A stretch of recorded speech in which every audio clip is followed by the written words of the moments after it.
Today, I'm Mentor Michele, and this is episode number 28. This podcast could save your life.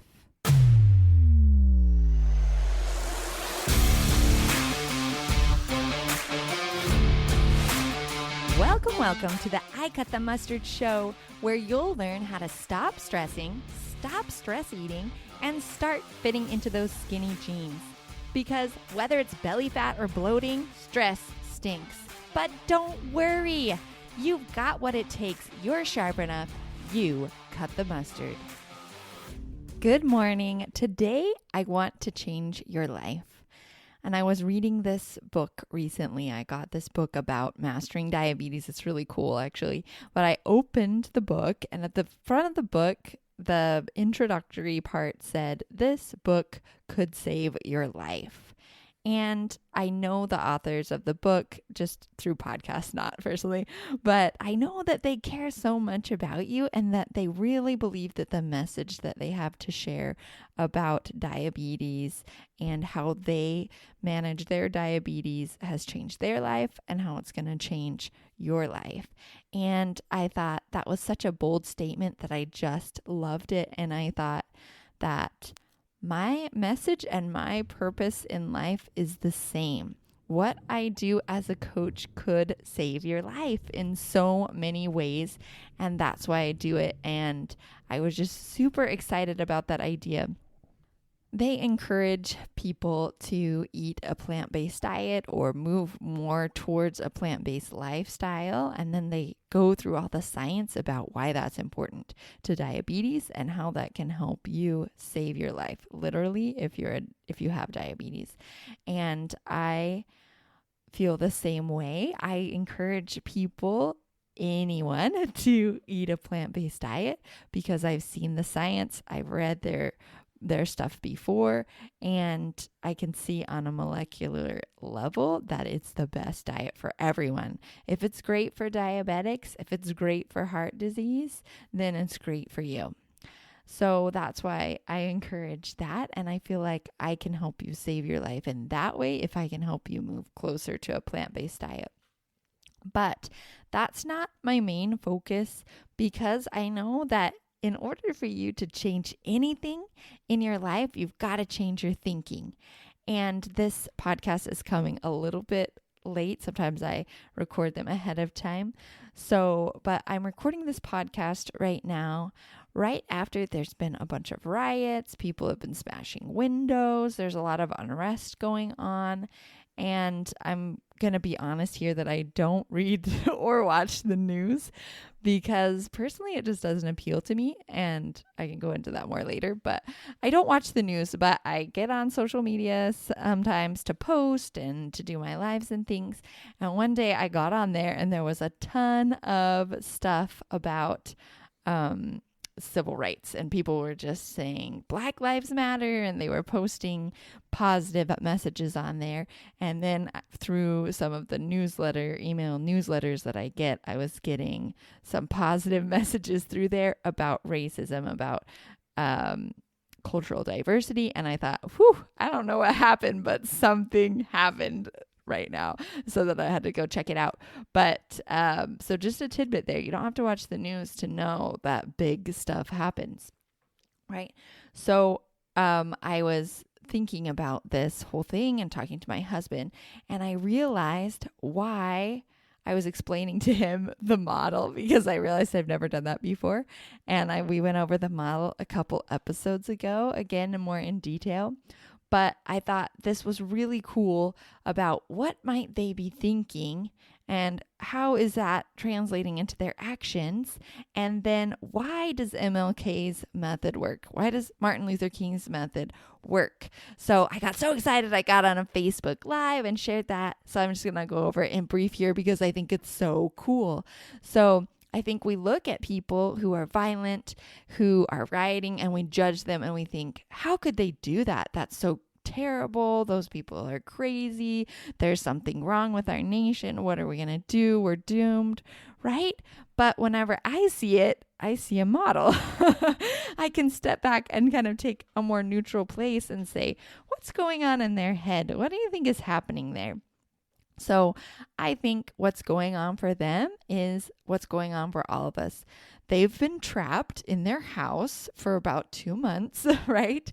They've had lots of unrest inside and rioting inside themselves about what's going on with the coronavirus and how they're afraid about what's happening. They're feeling trapped. Maybe they've lost their jobs, right? There's just a lot of that emotion that's been going on the last few months. And most of us don't know how to deal with that. We just push it down, we push it aside. Then something big happens in the news. They see an image and they feel angry. And then that's all coming out and all this stuff that they're doing. So this is what I think they might be thinking, right? They're probably thinking, I don't have rights, or they don't respect me. People don't respect me. I'm never going to get respect. I don't have rights. If they're thinking things like that, then it makes total sense that you'd be rioting in the street. If you literally believe that you don't have rights, no one's ever going to respect you, you feel angry, right? That's the F line. Then your action is to go out and riot. It's to express that anger because you feel hopeless, right? You feel angry and hopeless. And you express that anger in riots, in violent protests, and in angry words against each other. And then what is your result? Your result is that you lose more rights, right? If you go out there and break windows and do some damage, you might get arrested. You're going to lose your rights. Or I mentioned they might be thinking that they don't respect me. People don't respect me. Then they feel angry again. You go out and you do something, you say something terrible, you do something terrible. So you lose your self-respect and other people lose respect for you, right? So you see how the thought is just coming out. It's a self-fulfilling prophecy. No matter what thought you're having, whether it's a good one or a bad one, it's a self-fulfilling prophecy if you believe it and if you act on it, if you keep thinking it and you move forward with it, right? So it's important to understand what's going on in there. So that's why I could change your life. That's why this podcast could change your life, because it could change the way that you're thinking and the way that you're acting. So the reason that Martin Luther King's method works is because of the same thing. Instead of seeing those images of that you would normally invoke this feeling of I don't have rights and this anger, whenever Martin Luther King saw the situation, he said, I have a dream. He said, I have a dream. And he had hope. He felt hope and he felt determination and love, right? So with those emotions, he went forward. He gave lots of talks about peace, speeches to inspire others to feel hope and peace and love. He went out and did peaceful protests, right? And because of that, he was able to help not only himself, but other people get more rights and more respect. That's why it works. He saw the same situation that everybody else was seeing. And we see it right now today. Some people see the stuff on the news and they think we're doomed. Our culture is in the pits, right? We're down in the trash. Like this is going to the dogs or whatever you say. Okay. That's what they see. And then they're angry. They think I don't have rights. They don't respect me. Angry. Then you're acting out in anger and you're just perpetuating the problem that way because it's a self-fulfilling prophecy. And the only way to get out of that is with hope. It's with thinking things like, I have a dream. This can change. There is a way for me to have rights. I do have rights and I can have more rights, right? All of those thoughts are going to move you in a positive direction and give you a positive result if you can get yourself to change your thinking and to believe them. So I think my biggest value as a coach is not telling you what to do, right? I like to say that. I don't tell you what to do because that's not going to help. You can go out. I really love all the things that I'm seeing on social media, the positive the positive quotes and things, because that's helping us move in that right direction. Sometimes I see people who are angry on there. I just saw somebody who said about white. If I'm white and privileged, doesn't my voice matter too? And it made me think of this same model because it works out in their brain too, right? White people are having this same thought process go on. It's just kind of funny to me. They see people fighting for their rights, and they are thinking stuff like, what about my rights? I'm white and privileged. Don't I have rights too, though? Shouldn't you listen to me? Shouldn't you respect me anyway? Like, we should all respect each other. Don't take my rights away in order to get yours. They're thinking stuff like that. So the same model works out in their lives too. They're thinking, you don't respect me. I don't have rights. What about my rights? And then they're feeling angry. They're going out there and doing and acting out in anger and causing, maybe saying stuff on social media about that. So then that's producing the result, which is more anger, less rights, less respect, right? So crazy how that all works. So I think that one of my strengths as a coach and as a person is optimism. It's seeing the bright side of things, right? I look at that stuff and I'm like, that's so cool. Look at why this is working. This is what we need to do. It's totally possible. When I was in high school, I might have told this story before, but when I was in high school, one of our classmates created this video game, and it was an RPG game. And he put all of us in our class into the video game and kind of put all of the personalities in there too. So it was fun to watch, to do the video game and see what he thought about us and what sort of things he thought we would say and do in the game, what our strengths were. And I was just one of the talking characters that would help you along your way or whatever. You just ask me stuff and whenever you came to my character, it was always like, well, the good news is blah, blah, blah. It was always like this optimistic, happy-go-lucky kind of person, which kind of shocked me at the time because I didn't realize that that's what I did. Because, whenever you're you just don't see. So that was the first time I realized, hey, I must be an optimist. And then whenever I lived in Japan on my proselyting mission to Japan, I had several different, you're paired up with companions, and I had several, they changed throughout your mission. So I had several different people that I was living with that were like my roommates, my partners in the mission. And I would just have fun with them and be positive with them. And I loved most of them. I think there's only one that I felt like I really, really struggled with loving. But otherwise I'm like, they're just like me. We have so much in common. This is so cool. And how can I help them and stuff like that. And at the end of my mission, before we were leaving, we've got like this little mission mom and dad is what we call them. But there's a president and his wife who take care of missionaries, and they were talking and they said, let's go around and talk about and share each other's strengths, things that we love about them. And she told me that she loved that I left people better than whenever they came to be my partner.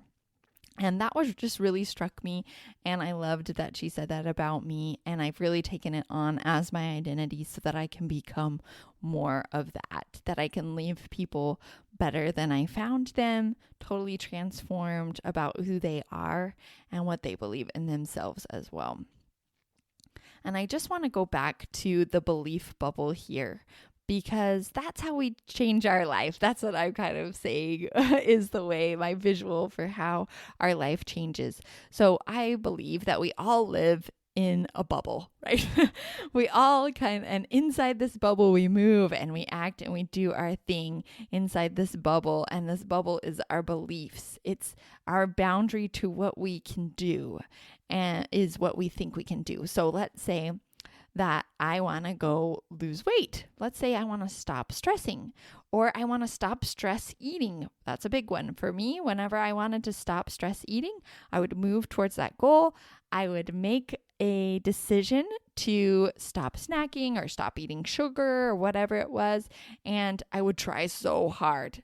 And about 4 days is about as long as I could go, just with my willpower holding back, and trying not to eat sugar. And I'd bump into that bubble. I'd be like, oh, I'm really missing out. Or this is no fun. This isn't worth it. Can I really do this? This isn't possible. All of those beliefs I was bumping into as I started moving towards that goal. And they were keeping me in that place that I already was. So whenever you're wanting to move to a new goal, you have to become a new version of yourself. And the only difference between that bubble that you're in right now and where you want to be is what you believe about yourself and about the world. So what I believed before was that I needed food to feel better. I needed it to calm me. I was missing out whenever I didn't get to eat a snack, and that it's just not possible to stop overeating because food's in our life and temptations are all around. So it's just not possible to be free from this. That's the bubble I was in before. So every time I moved that direction, I just couldn't get to that place. The bubble that I'm in now is that it's hard either way. And I feel more free whenever I don't use food to distract me. And that it is totally possible, that it's awesome, that it's amazing, that it's worth it, right? But I'm the same person that I was then. The only difference is what I believe in myself and what I believe about the world, what I believe about overeating. But I'm in a new bubble. And so the way that you move bubbles, the way that you move your bubble over there to your new place that you want to be is what I said before. Number one, you observe your thoughts, right? You start to change those thoughts. Or you bump into the bubble and then you change those thoughts, right? So you start moving that bubble one at a time. I bump in and say, oh, I think it calms me. Does it really calm me? And I move that bubble over. But the superhero way to just grab that bubble and move it over is to hang out with people who believe those things that you already believe. Because what that does, I'm saying it's the superhero way. Like if you're Superman, you just come and you pick that bubble up with your mighty strength, right? And then you move it over to your new location. Because whenever you're around people who already believe the things that you want to believe, it's like osmosis is what I say, right? Then they're just saying things all the time from that belief, right? So for example, with my overeating analogy, now that I'm in that different place, I'm saying things all the time like, oh, it's totally possible. Of course it is. Of course you can do it. All you have to do is this, or I made it, you can too.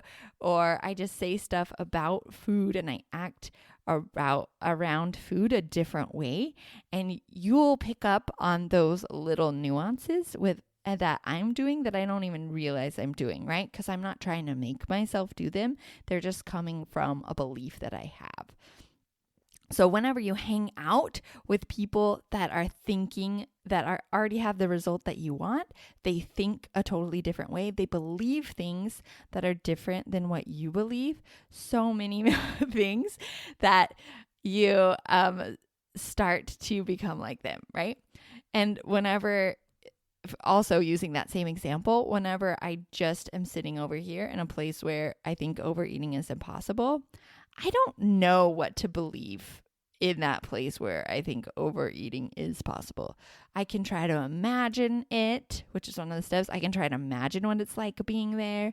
I can try to think the thoughts that maybe they're thinking, but honestly, I have no idea what they're thinking over there, right? I'm just imagining what that might be like. So whenever I hang out with someone who's over there in that new place, I can start believing what they believe because I can see literally what they believe. They can tell me what they believe. Whenever they're talking, it just comes out of their mouth. So I start believing those things that they believe. I hope this is not confusing. I keep like moving my hands. You should see me. I'm over here like moving my hands. I've got my hands over in one spot. I have the other spot, like trying to give you a visual as if you could see me. But through the microphone, you can see, right? So I think my greatest value as a coach comes from the way that I help you change what you're thinking, what you believe about yourself. My greatest value comes from being a mentor. So this podcast can change your life because I'm in a different place. I think different thoughts. I'm an optimist naturally, and I can't even tell you how that plays out. Like I didn't even see that before, right? But that plays out and you start believing it, right? And when you come coach with me, it's even more powerful because I can believe things about you that you don't believe about you. And whenever you're talking with someone one-on-one, like I can say into this microphone, you can be a millionaire if you want. You can stop overeating. You can lose weight if you want to. But you're just thinking that I'm talking to the general population. But when you're sitting across from me in the computer, or if we happen to live close enough to hang out together, right? And I say to you, it's totally possible for you to do this. That's a different thing, right? Whenever you hang out with people who believe that you can actually do this, then you start to give yourself permission that you can do this and you change your life. So that's the power of coaching. It's not just the knowledge that I have. You can look that up on the internet, right? It's not all the things that I say in my podcast. It's not the tools specifically. It's how you use the tools together. It's practicing them together so that you can hone those skills. But more than that, it's me believing in you. It's me helping you see yourself as a different version of you. It's that mentor side where that osmosis can come into place and you start to believe that you can become a different version of yourself because I believe that you can. So I just want to leave with you today. I want you to give yourself permission to believe that you are capable of anything that you can imagine. You start thinking that maybe I can lose weight. Maybe it isn't so hard. Maybe I can stop stressing out so much. Maybe I can actually have fun doing it. That would be even more awesome. And I want you to start believing that you're not broken. You're not doomed. There's nothing wrong with you. There's a reason that you're doing the things that you're doing right now. And all you've got to do is figure out what that reason is and change your mind. That is the power, my friends. That is how this podcast can save your life. Have a beautiful day. Bye-bye. Yoo-hoo! Thanks for jamming with me. If you enjoyed it, go ahead and click subscribe before you leave, and I'll see you next time for another great episode of the I Cut the Mustard show.